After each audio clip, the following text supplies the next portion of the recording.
Pardon. Allez-y. Merci beaucoup, Monsieur le Président. Alors, en fait, on vient parler de la présence française à travers son audiovisuel à l'extérieur. L'extérieur, non pas au sens uniquement des frontières, mais également au sens de notre culture et en allant vers d'autres communautés. Cet amendement vise à souligner une expérience, je voulais partager avec vous, intéressante, qui se passe en Australie, où on a là-bas un média public financé par l'État australien qui diffuse en une cinquantaine de langues auprès des communautés étrangères qui sont présentes sur le territoire australien. Et c'est un vecteur qui permet de la sorte que la France porte son message, sa culture, son identité auprès de communautés qui sont en cours ou en train ou souhaitent s'établir sur le territoire. Donc cet amendement se propose qu'il y ait la possibilité de développer ce type de médias en France pour nous, envers les communautés qui peut-être aussi utilisent notre langue, mais entre elles peuvent utiliser leur langue et ça permet aussi d'être un vecteur supplémentaire d'influence et de culture et peut-être parfois de cohésion sur notre territoire. Merci. Madame la rapporteure. Merci, Monsieur le Président. Merci, Madame la députée. France Média Monde est destinée à l'international avant tout, mais ce n'empêche pas de regarder France 24 depuis la France, sur Internet par exemple. Cela dit, il existe déjà des cas de diffusion en France de France 24 en langue étrangère, avec plusieurs expérimentations très réussies, comme à Marseille, quand la ville était capitale européenne de la culture. À cette occasion, Monte Carlo Doualia, radio arabophone, avait été diffusée et a connu un immense succès, preuve de la qualité des programmes de France Média Monde et de leur capacité à innover. Par ailleurs, France 24 arabophone est diffusée sur certains bouquets satellites et accessible en France via Internet. Avis défavorable. Monsieur Fuchs. Oui, je pense qu'on est là encore au cœur d'une problématique. On a une vision en France hémiplégique. On a audiovisuel extérieur, pour l'influence de la France à l'extérieur, et on a audiovisuel intérieur, c'est-à-dire on diffuse des programmes intérieurs. Vous m'avez suggéré, donc je l'ai fait lorsque je proposais de renforcer l'émission liée à la francophonie, de déplacer mon amendement qui serait satisfait à l'alinéa 32, mais justement, ça illustre bien cette vision franco-française qui est de dire la francophonie, c'est l'audiovisuel extérieur. Bien non, aujourd'hui, les pays de la francophonie, ils vivent beaucoup mieux la francophonie que les Français.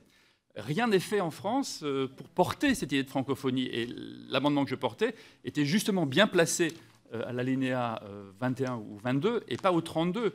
Il faut, je pense, et c'est une réflexion plus globale qu'on doit avoir, et que je m'adresse également aux futurs dirigeants de France Média, arrêter cette distinction entre audiovisuel intérieur, et je prends exprès cette terminologie, et audiovisuel extérieur. Il faut qu'en France, on ait France 24 de façon très, très forte sur des canaux précis. Il ne faut pas aller la chercher sur Internet, il ne faut pas aller chercher sur les canaux 220 ou 250. Merci. Il faut donner une place à France 24 fortement sur la TNT, Monsieur Fuchs. entre le 1 et le 25. Merci. Alors, Madame Dumas, Madame Genetet, vous souhaitez reprendre la parole ou... Madame Dumas, Madame Genetet, et je donnerai la parole à Monsieur le ministre. Oui, moi je voulais dire qu'on parle de deux sujets totalement différents. Donc sur la francophonie, je partage effectivement ce que vient de dire Bruno Fuchs sur le fait que ça serait effectivement une très bonne idée que France 24 soit sur un canal hertzien en France. Mais ce qui était proposé par ma collègue n'était pas de la francophonie, était effectivement de pouvoir émettre et de pouvoir proposer des services en langue étrangère en France.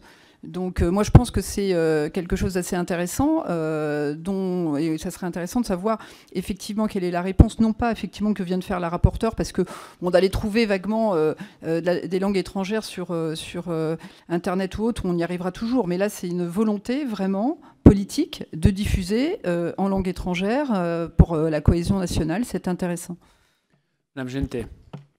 Oui, effectivement, il ne s'agit pas du tout d'utiliser les quelques langues couramment parlées dans le monde, espagnol, anglais, arabe. C'est pas ça. L'idée, c'est de diffuser aussi dans des langues hautes, dans des dialectes utilisés par certains pays. Je pense à certains dialectes africains.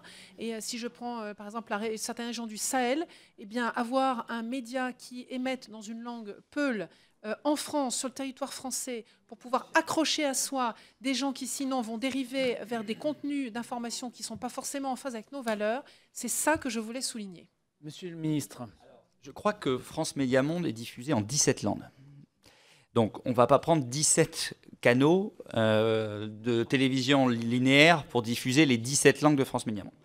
Mais je comprends ce que vous voulez dire. Donc, la réponse qui a été très bien faite par Madame la rapporteure sur cette partie-là, c'est-à-dire l'accès au contenu de France Média Monde, en langue étrangère. C'est la réponse par Internet. Ça, c'est l'offre Internet qui permet ça. Donc il faut absolument la maintenir. En revanche, il y a un sujet qui a été abordé plutôt par Bruno Fuchs, mais par vous aussi d'une certaine façon, c'est comment on fait en sorte qu'en France, on puisse avoir d'une certaine façon le regard de l'audiovisuel extérieur de la France et son regard sur le monde. Donc là, c'est un des grands objectifs, effectivement, une des grandes nouveautés qu'on va essayer de développer avec la création d'un groupe public, c'est qu'on soit moins hémiplégique, c'est que les contenus que France Médias Monde puisse profiter davantage des contenus, des spécificités, de la puissance de l'audiovisuel public national au service du rayonnement de la France dans le monde, mais que aussi l'audiovisuel public national bénéficie du regard et des contenus de l'audiovisuel extérieur. Donc peut-être qu'on peut, dans l'émission de France Médias Monde justement, regarder de quelle manière on peut spécifier que ça va dans les deux sens, si je puis dire. Ils bénéficient des contenus de l'audiovisuel public national, mais aussi ils alimentent en contenu et en regard, pour voir comment on le rédige, l'audiovisuel national. Bien, Monsieur Gérard. Puis ensuite, nous allons voter, chacun puisse s'exprimer. Oui, merci Monsieur le Président. Ce que vient de dire Monsieur le Ministre est extrêmement intéressant. Je voudrais juste que dans ce débat-là, on n'oublie pas les premières de France O, qui sont des acteurs qui sont à la fois positionnés un peu partout dans les grands bassins océaniques et qui, de mon point de vue, ont un vrai rôle d'échange à jouer avec l'ensemble de l'écosystème qui est mis en place à travers cet article. Bien, je vais donc mettre aux voix cet amendement qui est maintenu, Madame Gentet, hein ? Oui, il est maintenu, avec un avis défavorable de Madame la rapporteure, qui est pour, qui est contre, il est rejeté.